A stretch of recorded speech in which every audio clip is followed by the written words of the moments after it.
What's going on, everybody? It's EricRayweather back here, and in today's video I'm going to be going over the latest update for Madden 20, possibly the last update of the year, but there could still maybe be another one, so we'll talk about that at the end of the video. I haven't gotten 100% confirmation yet if there's going to be another update, but there are some other things that weren't addressed here that I have seen the devs say they wanted to address, so we'll just talk about that at the end of the video. But for today, this was kind of the last update expected to try to save or preserve the life of Madden 20, because they did address two of the biggest problems with the gameplay that have been a problem for a long time, and it honestly took them way too long to fix it, but at least they did finally fix it for the people that are going to be playing this, you know, for the next few months until the new game comes out. So we'll talk about all that in this video. If you're new, make sure to subscribe, hit the bell icon so that you never miss any of these important updates, especially the Madden 21 updates that we'll be releasing probably within the next month. So you definitely won't want to miss that. Now, in terms of franchise mode with this update, nothing crazy. It just literally says that they did some general stability improvements.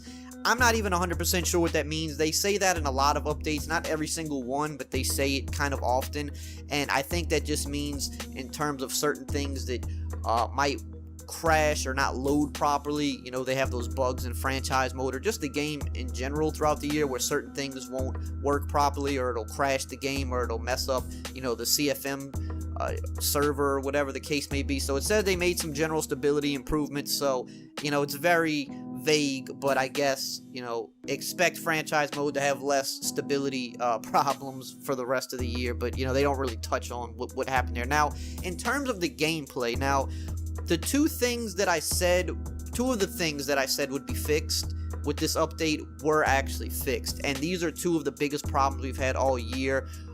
One of them has become more of a problem as of late, as, you know, as more people have kind of caught on to it, but as we all know, the run game this year has been crazy, right? It's been the easiest year to run the ball, and even if you have good run defense, it still gets glitched out a lot. Now, the main culprit of this was the I-form tight formation. Run defense as a whole works pretty good against everything else in the game if you know what you're doing, but I-form tight is the one formation in the game that would just consistently glitch out defenses, because you could make players, you know, switch assignments and be out of position and kind of just have a good numbers advantage every time if you knew what you were doing to glitch out the defense. So in this update, they finally addressed it. It says they fixed an issue in I-form tight formations that allowed the offense to disrupt the defensive alignment by sending a receiver in motion and then flipping the play, leading to an exploit. Now, I've talked about this on the channel before. I may have shown it, but I'll show it right now. You know, grab some old footage and pop it up on the screen.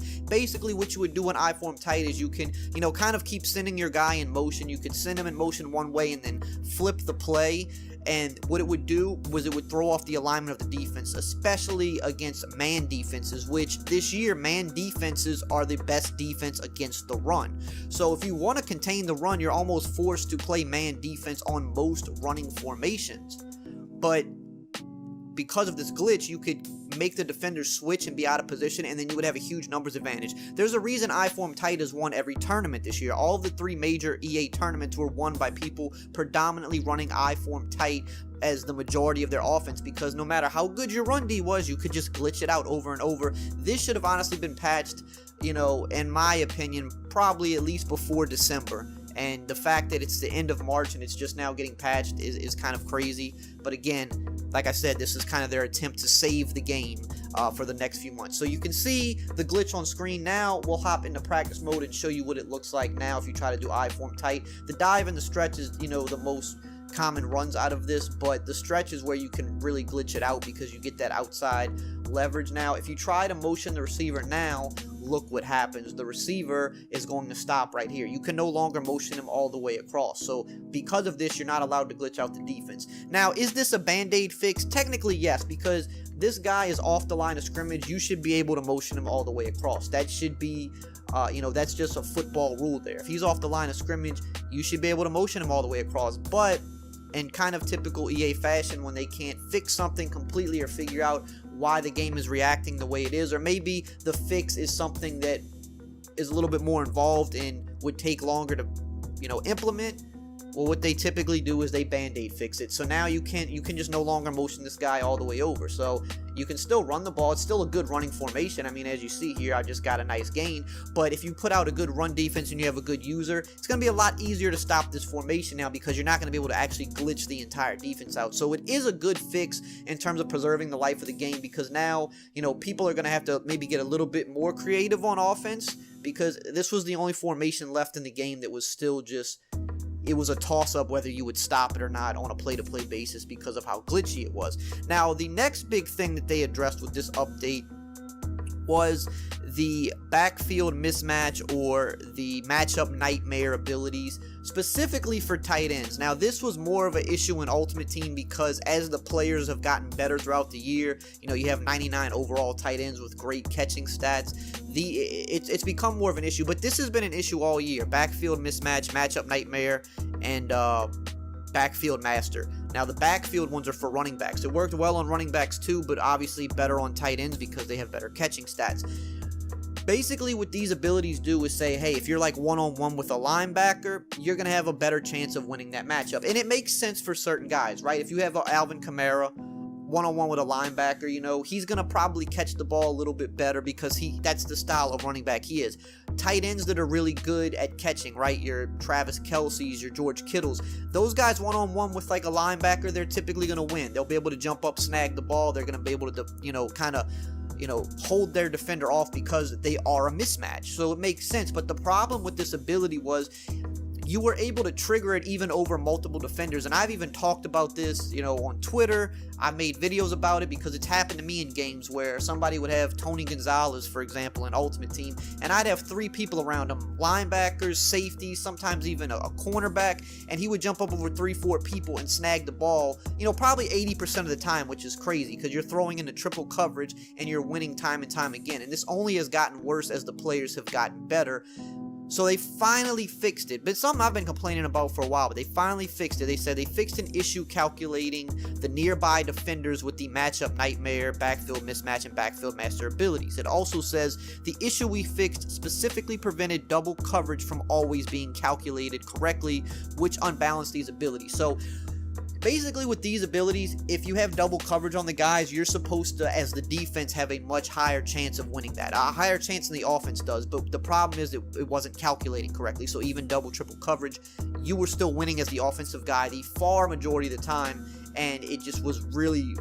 You know, it was one of the areas where it showed how abilities have made the game awful. There's some areas where I think abilities have been good, but this was a really perfect example of an ability that it was just ruining gameplay, right? Because if you have a safety or a cornerback on those guys, the backfield mismatch or the matchup nightmare is not even supposed to trigger, because it's only supposed to be versus linebackers. But even versus those safeties, some people say if you manned up a safety, it stopped it. I know firsthand from playing, sometimes even if you manned up a safety, he would still get teabagged by the tight end a good bit of the time. So I think that was a good fix. Glad they fixed it. Those were the 2 of the biggest gameplay issues that needed to be fixed or were addressed. Now, however, there's still a couple things that they didn't address that I thought they would. One being the nasty streak ability making a comeback. Now, this was a big problem early in the year, one that they actually fixed very quickly. This was one of the few times they were really on top of it, where you could put a nasty streak ability at tight end, and again, the run game being overpowered this year, you put nasty streak at tight end and it was just 10 times better, maybe 50 times better, because you could motion him out and he would just pancake everybody on his side of the field. So they fixed it to where the ability would not activate if you had a lineman at tight end, which made sense. You had to have him at his actual lineman position for his ability to work. Now, what they didn't account for, they never really think that next step ahead. They didn't account for people figuring out how to get these players at fullback, and now people have figured out how to get a nasty streak lineman at fullback, and now you're seeing the same thing all over again. That lineman at fullback is shooting to the outside and is able to pancake. You know, if you're not a lineman, you're liable to get pancaked. If you're a DB, you're going to get pancaked every time. If you're a linebacker, there's still a good chance you get pancaked, and he's just clearing out that side of the field. So they didn't address that one in this update. The reason being, I think, is because this kind of didn't come to light maybe until very recently. And if you know about the updates, they're usually submitted weeks before we actually download them, because they have to go through a review process with Microsoft and Sony. So I think this issue became more widespread after this update was likely already submitted. So that's why I say we could still see one more update, because this is actually kind of becoming a big thing now that a lot of people aren't happy with. If you don't play online a lot, obviously you're not seeing these types of things. If you're an offline player, these don't really pertain to you. But if you're an online player like a lot of people are, this is becoming a big issue now, and it's something I think that they will still fix.